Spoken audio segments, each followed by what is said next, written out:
हाँ बच्चों, और एक क्वेश्चन देख लीजिए। क्वेश्चन नंबर 11 है आपकी टेक्स्ट 4.3 का। But this is the last question of this exercise. उसके बाद लास्ट एक्सरसाइज हम इंशाल्लाह कल करेंगे। तो ये क्वेश्चन देख लीजिए। ये क्वेश्चन अक्सर इम्तिहान में पूछा जाता है। Sum of the areas of two squares is 468 square metres. If the difference of the perimeters is 24 metres, find the sides of the two squares. बच्चों, आपके पास दो स्क्वायर्स यहाँ है। एक स्क्वायर ये है और दूसरा स्क्वायर ये है। The sum of the areas of two squares, अगर हम इसका एरिया निकालेंगे, इस स्क्वायर का एरिया निकालेंगे और फिर इसका भी निकालेंगे, तो दोनों को जब हम मिलाते हैं, दोनों को जब हम सम करते हैं, तो उनका सम बनता है 468 स्क्वायर मीटर्स के बराबर।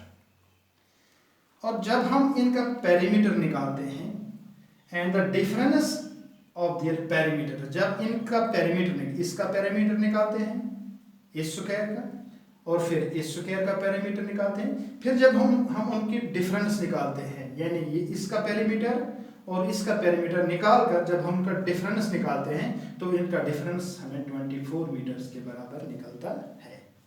आपको बताना है find the sides of the to square. आपको बताना है कि ये स्क्वायर जो है, स्क्वायर फर्स्ट, इसका साइड कितना होगा और ये जो स्क्वायर है इसका साइड कितना होगा। आपको पता ही होगा कि स्क्वायर जो होता है, square is a polygon. Polygon is a figure formed by line segments, and polygon start होते हैं ट्रायंगल से। तो ऐसा पॉलीगन जिसके चारों साइड्स बराबर हों, जिसके अपोजिट साइड्स बराबर भी हों, पैरेलल भी हों, एंगल्स बराबर हों, हर एक एंगल 90 के बराबर होता है, हर एक साइड बराबर होता है, और डायगोनल्स भी बराबर होते हैं। तो ये है स्क्वायर, यानी स्क्वायर का हर एक साइड बराबर होता है। जितना ये साइड होगा उतना ये भी होगा, ये भी और ये भी, एंगल्स भी बराबर होते हैं। इसी तरह ये प्रॉपर्टी इसमें भी है। तो पहले हम देखेंगे, क्योंकि हमें न पता हमें इस स्क्वायर के बारे में पता है कि इसका साइड कितना है, और हमें इस स्क्वायर के बारे में पता है कि ये स्क्वायर जो है इसका साइड कितना है। चलो हम इस स्क्वायर का साइड मान लेते हैं x metres.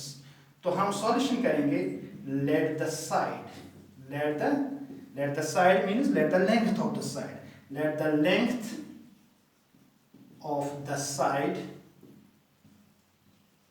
Of square. First मैंने मान लिया इसको b equal to x metres, क्योंकि लेंथ इसका यूनिट मीटर है।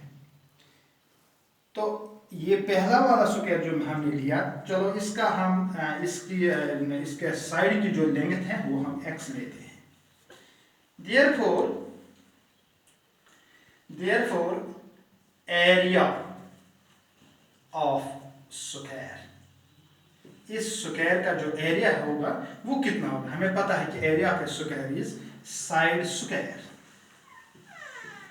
Area of square is side square.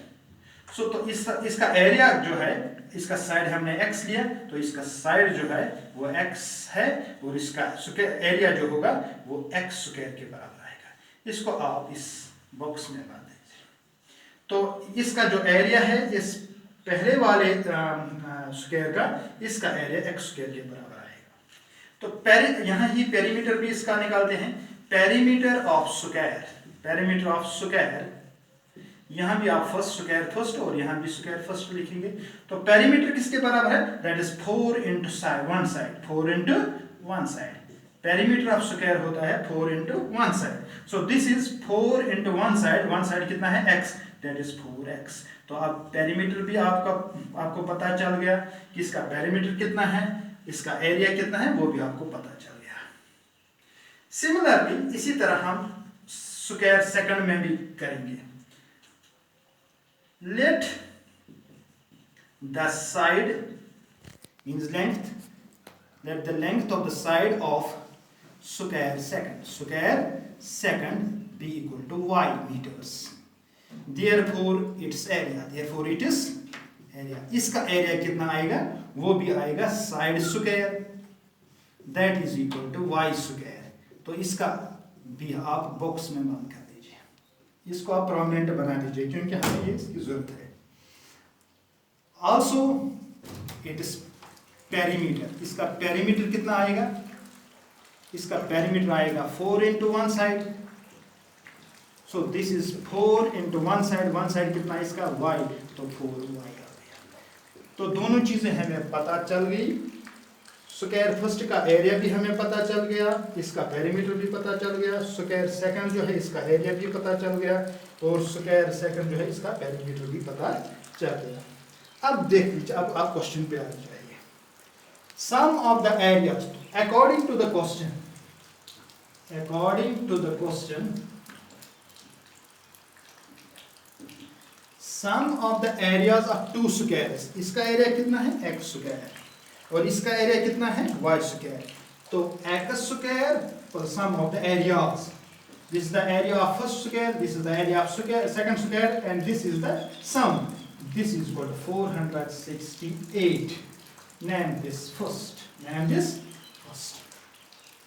Also it is given, also it is given, ये भी दिया हुआ है, क्या दिया हुआ, that the difference of their perimeters, उनके perimeters की जो difference है, इसका perimeter कितना है 4x, that is 4x minus 4y.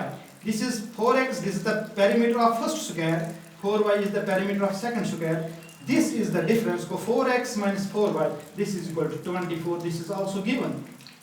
तो 4 आप बाहर ले आइए तो ये आएगा x minus y is equal to 4 into 6, 4 और 4 कैंसिल हो जाएगा, x minus y is equal to 6 और x बनेगा 6 plus y। तो आप इसका नाम देंगे यहाँ लेट इट ए, जैसा कि आपने सब्स्टिट्यूशन लीनियर इक्वेशन में सब्स्टिट्यूशन मेथड में किया है। तो यहाँ आप x इज आपका x आ गया 6 plus y। Substituting this value of x in first, substituting value of x from a से x का वैल्यू निकाल कर इसमें दीजिए। Substituting value of x from a in equation first में आप दीजिए, we get, हमें क्या हासिल होगा यहाँ, ये देख लीजिए, this is x square plus y square, पहले यही लिखेंगे x square plus y square, this is equal to 468, अब x का वैल्यू दीजिए, this is 6 plus y का होल स्क्वायर, x के बदले plus y square is equal to 468, तो यह आएगा a plus b whole square, that is 36 plus 12y plus y square plus y square plus 468, इसको जब आप खोलेंगे, this a plus b whole square, this a square 6 that is 36 plus 2b 2 6 12 into y, that is 12y plus b square y square plus y square, तो यह आएगा